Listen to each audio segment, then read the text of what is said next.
صبح بدا من طلعته.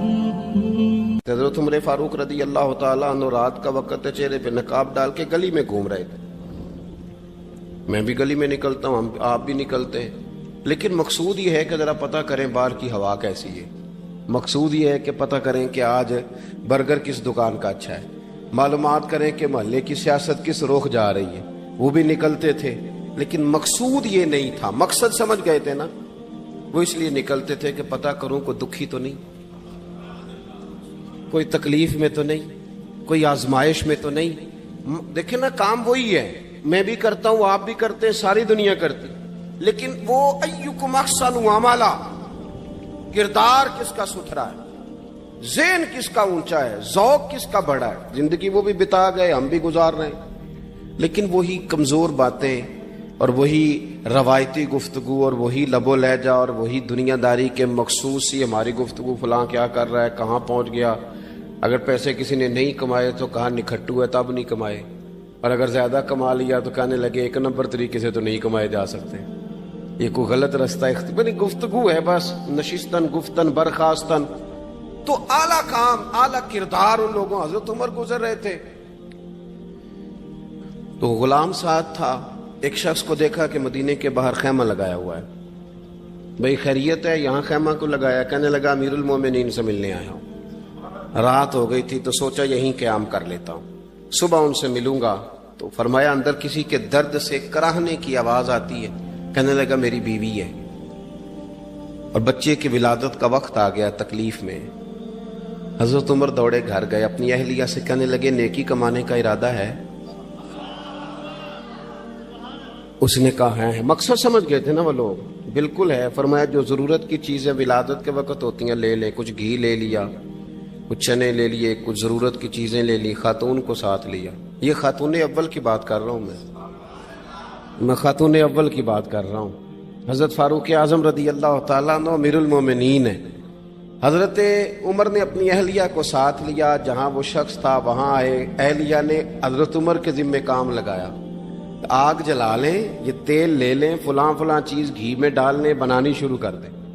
فاروق اعظم نے ہاتھ کے اندر پکڑا ہوا برتن, چمچہ, ڈوئی بھی آخ لی دے, پنجابی ہے نا ہم, تو وہ کام کر رہے ہیں, چلا رہے ہیں, آگ جلا رہے ہیں. خاتون اندر ڈیوٹی کر رہی. تو وہ شخص جو تھا نا جس کی بیوی تھی, وہ کہتا ہے میں 2-3 دفعہ کا غلام ادھر آ, فلانی چیز بتا. میرے ذہن میں یہ تھا کہ امیر المومنین نے کو بندہ کھڑا کیا آنے جانے والے مسافروں کا خیال کرے. میرے ذہن 2-4 دفعہ میں نے اپنے لفظوں میں بات بھی کہہ دی, لیکن جب اندر میرے بچے کی ولادت ہوئی تو اندر سے میری بیوی بولی اور حضرت عمر کی اہلیہ بولی, اور بول کے کہنے لگی امیر المومنین مبارک ہو, آپ کے دوست کو رب نے بیٹا دیا ہے. وہ شخص کہتا ہے میں باہر کھڑا تھا, وجود تڑپ گیا, آنکھیں برس پڑی, کبھی نہیں رویا تھا پر کیفیت عجیب بن گئی. کوئی تقریر نہیں سنائی, کوئی اعلیٰ شعر نہیں انہوں نے پڑھا. میں نے جوں لے کر ان کے سر سے پاؤں تک دیکھا. میں نے کہا یہ وہی شخص ہے جس کا نام لے تو کیسر و کسرا کانپ جاتے ہیں, یہ وہی شخص ہے. میں نے جمعے میں کہا تھا کہ روب کپڑوں کا نہیں ہوتا, روب تو دیانتداری کا ہوتا ہے. ہاں, بڑا مال کما کے لوگوں نے بنائی ہوتی ہے, کار کوٹھی تو بندے کھڑے ہو کے کہہ دیتے ہیں 2 نمبر طریقے سے آیا ہے. اور 13ویں-14ویں گریڈ کا ملازم ہو تو اس کے سامنے بہت بڑا افسر ڈر رہا ہوتا ہے, یار بندہ دیانتدار ہے, یہ رشوت نہیں لیتا, سفارش نہیں مانتا, یہ میرٹ پہ کام کرتا ہے. تو روب تو آپ کی دیانتداری کا ہے, آپ کی سچائی کا ہے. اپنی زندگی میں جو لوگ مقصد سمجھ گئے, مقاصد پا گئے, کچھ کر گئے, ہم ذرا الجھ گئے ہیں. پہلے اتنا شاندار مکان بناتے ہیں, پھر مرنے کو کس کا دل چاہے. اتنی محنت کر کے جو ہے وہ کوٹھی بنائی ہے تو اب چھوڑ کے کون جائے. وہ تیار بیٹھے تھے, انہیں نبی کریم نے کہا تھا کن فی الدنیا کانک غریب نو عابر السبیل, تم نے مسافروں کی طرح رہنا ہے. او میرے بھائی, کبھی دیکھا ہے ایئرپورٹ پہ مسافر لڑتا ہو کہ میں نے یہ جگہ خریدنی ہے؟ اسے پتہ ہے کہ ابھی فلائٹ آنی ہے, میں نے تو چلے جانا ہے. ریلوے اسٹیشن پہ جو جگہ ہوتی ہے وہ خریدنے کے لیے لوگ رٹا نہیں ڈالتے, انہیں پتہ ہے پہلی ٹرین سے چلے جانا ہے.